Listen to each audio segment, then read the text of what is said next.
Bueno, momento de recibir al profesor de Historia, Leo Borges. Trae su último libro, su última creación junto a Hernán Rodríguez Méndez. No ofendo ni temo. Es un libro que invita a recorrer el imaginario que hemos creado a través de la figura de José Gervasio Artigas. Bueno, para conocer todos los detalles, ya estamos viendo la tapa provocadora. Es que recibimos a Leo hoy. Bienvenido, ¿cómo andás? Bueno, muchas gracias, muchas gracias. Acá estamos. Bueno, ya me dijiste que tuviste quejas por la tapa. ¿Cómo se atreven a poner a Artigas bailando ahí con un traje? Bueno, ya habíamos comenzado con la historia escondida del Uruguay, tomo uno con un Artigas con unos lentes 3D, que también había generado, perdón, Pero que algunas la cara, personas... no bailaba, bailar es más... Claro, porque bailar es soñar con los pies, ¿no? Decía Sabina. Pero en este caso esta tapa, que es de Nico Barcia, como todas las tapas de mis libros, de alguna manera lo que intenta hacer es romper con un estereotipo, ¿no? Con esa idea de, bueno, no solamente que Artigas puede bailar, sino que no hay un solo Artigas. Sino que hay muchos Artigas, hay varios ¿Por qué? Artigas.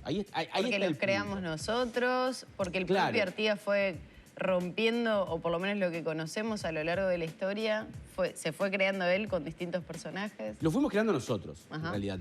Porque, ¿qué pasa? Tenemos por un lado un Artigas real, que es el Artigas de los documentos, el Artigas que los historiadores en la academia van de alguna manera debatiendo. Pero por otro lado hay un Artigas imaginado, un Artigas que nosotros imaginamos y que los artistas, en el caso de este libro que aborda la música y la poesía, los artistas también abordan. Por ejemplo, el título, se llama No ofendo ni temo el libro. Y mucha gente me ha dicho, pero la frase es ni ofendo ni temo. ¿Por qué? Porque es la frase del escudo de armas de la provincia artiguista, ¿no? Bueno, pero en realidad uno recuerda la canción de Rubén Lena. Los solimareños cantan con libertad no ofendo ni temo. Entonces ahí tenemos la lucha entre el Artigas imaginado y el Artigas real. Lo real es ni ofendo ni temo, pero lo que nosotros tenemos en el imaginario colectivo es no ofendo ni temo. Entonces arrancamos con ese título como para poder ver a lo largo de todo el cancionero. Elegimos 20 canciones, hay más de 60 canciones. A mí una de las primeras que se me viene seguramente por la edad es la del Cuarteto de Nos. Bueno, la del cuarteto... El día que Artigas se emborrachó, que causó una revolución. Tal cual. Bueno, la del cuarteto está dentro de lo que es, digamos, nosotros categorizamos las canciones en 4 grandes bloques. Uno de ellos se llama Demoliendo el Mito, donde está esa canción, donde está, por ejemplo, La Mojigata con un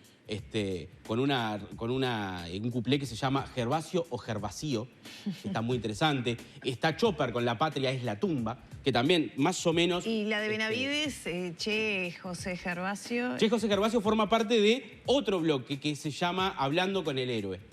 ¿Tá? ¿Por qué? Porque hay un momento en el cual muchos músicos lo bajan al héroe y conversan con él. ¿Tá? Entonces ahí aparecen un montón de canciones donde hablan de su niñez, le preguntan cosas. Después hay otra etapa que es el padre nuestro Artigas, ¿no? Donde está el himno Artigas, donde está, por ejemplo, Aníbal Zampayo hizo un disco entero sobre Artigas, típicamente heroico. Amalia de la Vega. O sea, hay un montón de canciones. Víctor Lima, con aquella canción que todos recordamos cosas de Artigas. ¿Se acuerdan? Que decía algo así como todas las frases de Artigas las iba repitiendo una tras otra. La cantaban los olimareños. Seamos ilustrados y valientes. Bueno, esa está dentro de esa parte. Y por último hay una parte del libro que es el héroe traicionado. Hay una parte del cancionero que siente que traicionamos a Artigas, que no logramos la patria grande, que no entregamos tierras. Entonces le canta compungido. Y ahí tenemos, por ejemplo, la famosa canción de Numa Moraes, La Patria Compañero. La Patria Compañero la vamos a encontrar. La patria de Artigas, la tendremos que hallar. Entonces está diciendo, no logramos llevar adelante el sueño artiguista. Entonces, dentro de estos 4 bloques va transitando el libro, tratando de ver, bueno, por ejemplo, a Don José, año 1961. ¿A Don José de qué nos habla? Nos habla de una visión sobre Artigas, pero nos habla de una necesidad de aquella sociedad sobre Artigas. ¿No? Ahí está, eso te quería preguntar. Artigas ha servido para, representar a lo más conservador, hasta también ideas más progresistas, ¿no? Porque es un chicle. Vemos frases de Artigas, no sé, en los Tupamaros y también en destacamentos militares. Bueno, ¿qué características ha tenido Artigas que ha permitido esa amplitud de interpretaciones de su ideario, de su historia, de su hacer? Y que se puedan tomar desde lugares tan extremos, ¿no? No, porque lo que pasa es que la utilización de Artigas es una utilización muy flexible. Entonces, al ser muy flexible, de repente los militares en la dictadura utilizaban el Artigas militar y dejaban de lado el Artigas social, que en los años 60 a la izquierda, una especie de Artigas rojo, va construyendo y va creando el Artigas del reglamento de tierras. y después, por otro lado, los indígenas utilizan los indigenistas, por ejemplo, utilizan otro Artigas, y los blancos tienen un Artigas, los colorados tienen otro. Es porque hay mucha flexibilidad a la hora de tomar un discurso, una batalla, unas palabras, un documento. Todo, de alguna manera, es utilizado de forma muy maniquea. Es muy perverso lo que pasa con Artigas, es muy perverso, y obviamente la figura de José Artigas no tiene la culpa, ¿tá? Pero es muy perverso porque lo colocan inclusive en lugares ideológicos, como decías vos, ¿no? Los tupamaros, los militares, la izquierda, la derecha, ¿tá? Todos encuentran en Artigas algo en lo que catapultarse. Y eso termina vaciando de contenido al personaje. Leo, ¿por qué a vos te surge no sé, la curiosidad, el poder escribir este libro y a su vez, qué pretendés dejar en el lector, ¿no? Bueno, encontrar un Artigas que puede tener diversas interpretaciones y que se puede hacer a través de la música, desde lo más serio hasta lo más cómico, porque de alguna manera hay allí como una suerte de sátira que hace el Cuarteto de Nos, por ejemplo. Pero no es inocente la sátira. No es inocente la sátira. De eso podemos hablar después. Pero el punto con respecto a este libro fue que, bueno, un día mi esposa viene y me dice, hay, no sé, tantas canciones de Artigas. ¿Por qué hay tantas canciones diferentes de Artigas? Y justo citó una particular que no trabajamos en el libro, porque dejamos por un montón. Claro, pero... Y entonces ahí dije, bueno, pero es una buena idea. Entonces, de alguna manera, me asocié con un amigo, además profesor de lengua y literatura, que es Hernán Rodríguez, que es amigo personal, y dijimos, bueno, él viene por el lado de analizar la canción, porque también tiene que haber un análisis que yo no puedo hacer como historiador, lo tiene que hacer alguien de letras. Entonces, a partir de ahí logramos armar un combo en el cual fuimos encontrando en cada canción cosas maravillosas. Y cada poesía, ¿no? Porque también... ¿Te sorprendió algo en particular de ese recorrido? Sí, me sorprendieron muchas cosas de ese recorrido. Me sorprendió de alguna manera la cantidad, primero. O sea, cuando nosotros llegamos al punto de tener 68 canciones de Artigas, dijimos, wow, no podemos hacer un libro con 68 canciones. Eso es mucho. Pero después, digamos, la cantidad de artistas diferentes que le han cantado a Artigas, desde el folclore, desde el rock, desde la murga. Por ejemplo, Jaime Ross tiene 2 canciones de Artigas, ¿sabían? No. Ahí están, 2 canciones sobre Artigas. ¿Cuáles son? ¿Qué verá esa gente? Y Generar Artigas. ¿Tá? Son 2 canciones que él hizo para una obra de teatro que están en el disco Cine Metropol y que están buenísimas. Y hay una que se utiliza la música para una publicidad, ¿tá? Por ejemplo. Pero todo eso empezó a sorprender. Bueno, Jaime Ross tiene 2 canciones sobre Artigas. ¿Quién más?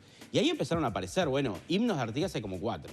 Utilizamos solo uno, el himno, el Padre Nuestro Artigas, ¿se acuerdan? La cantó Martín Buscaglia. Sí, una versión hermosa. Hermosa canción. Sí. Bueno, este libro tiene una playlist, ¿tá? Que vos podés, dentro del libro hay un código QR que vos con el celular sacás la fotito y vas a la playlist, que están todas las canciones que usamos. El libro recién salió, pero estoy segura que ya te cayeron, ¿no? Ya me cayeron muchas desde la personas. tapa hasta la interpretación de algunas canciones. Sí, me cayeron bastante con la tapa. La tapa fue... Sí, fue como muy... Se enojó mucha gente por la utilización de Artigas en esa...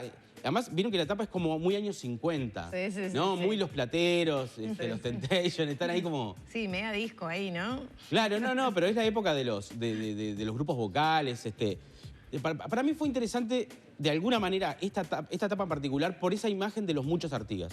O sea, existen varios Artigas, ¿tá? Entonces, cuando nosotros analizamos esto, no estamos atacando a Artigas, sino que estamos tratando de entender por qué hemos hecho una configuración tan compleja de nuestro héroe, ¿tá? Que no lo encontramos en otros países. ¿Y cómo influyó en la construcción general que podemos... Bueno, es tan amplio que es difícil de hacer una generalización de qué concepto tiene Uruguay de Artigas, ¿no? Justamente por esto que venimos hablando. Pero, ¿qué influencia tuvo ahora del otro lado el arte en esa construcción? También estoy pensando que la imagen que uno recuerda cuando cierras el cuadro de Blanes, que ni siquiera tiene color de ojos, ¿no? Tiene negro porque no se sabía qué color de ojos. O sea... Bueno, ahí lo que tenemos... Construcción. Ahí va, hay un capítulo sobre la cara. En busca del rostro de Artigas. Bueno, ¿cuál es el rostro de Artigas? Y no es el que nosotros conocemos. El que nosotros conocemos es el que pensó Blanes, el que imaginó Blanes y el que, a través de un proyecto de los años 40, se llenó de bustos el Uruguay. Verdaderamente, yo cito por ahí una frase de 1984 de Orwell. ¿Por qué? Porque Uruguay, a partir de un proyecto en los años 40 del general Yenta, llenó literalmente el país de bustos de Artigas. Ajá. Desde los años, pero fue intencional. Se llamaba Artigas en el bronce simbólico. O sea, la idea, la intención era llenemos de Artigas que nos vigilen, que nos miren, ¿no? Entonces, de alguna manera, a partir de ahí tenemos la imagen. Yo lo he hecho, y esto lo he hecho muchas veces. Agarro un niño, no lo hice con Juan todavía, pero lo voy a hacer. Agarro un niño y le muestro una pintura de Artigas, pero que no es el Artigas de Blanes. Los previos. Por ejemplo, Maraschini, Anhelo Hernández, que son las pinturas anteriores. Vos le mostrás así y el niño te dice, pero así, muy seguro, ese no es Artigas. Bueno, nos pasaría a nosotros también, ¿no? Exacto. ¿Por qué? Porque hay un convencimiento de que la imagen, la iconografía creada, ese rostro creado por Blanes, es Artigas. Eso habla también de la necesidad de construcción de la nación, ¿no? Y de tener, bueno, una figura de padre, de prócer, también descartando otras facetas del personaje histórico.